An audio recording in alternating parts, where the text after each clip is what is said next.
This is what safety looks like in today's Syria. Long lines of civilians leaving eastern Ghouta.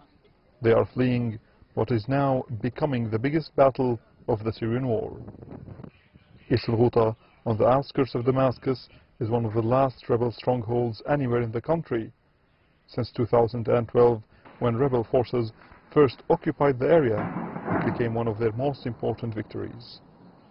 But times change, and that couldn't be clearer than here in Adwair Shelter Center, a refuge for civilians escaping eastern Ghouta.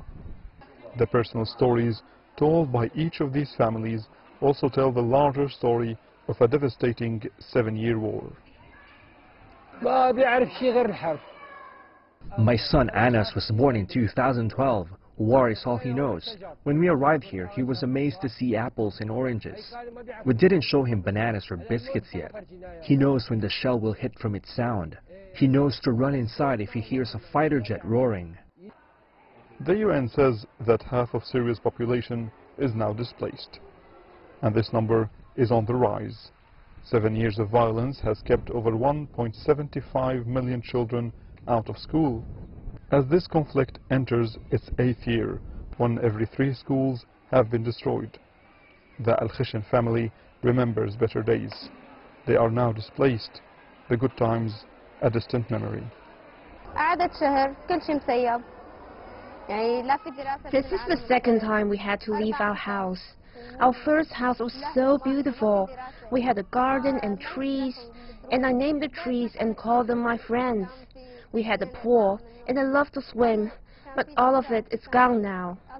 Inside school is a joke. Only 3 hours a day, and the curriculum is something they made up. It was in this square, Al-Abbasiyin Square, one of the main squares of the Syrian capital, that the rebels came the closest to reaching Damascus back in 2013. But since then, the government went on the offensive and the situation changed gradually. The Syrian army has now captured more than 50% of the rebels' last major enclave near Damascus. With the army's advance, some like to think that the war is coming to an end. A closer look suggests that this is wishful thinking. Here, in the Syrian army base, the officers invited reporters to film a weapons shipment they confiscated. Mortars, explosives, and ammunition, all headed towards eastern Ghouta. A sign that peace may still be a long way off. Ala Ibrahim, CGTN, Damascus.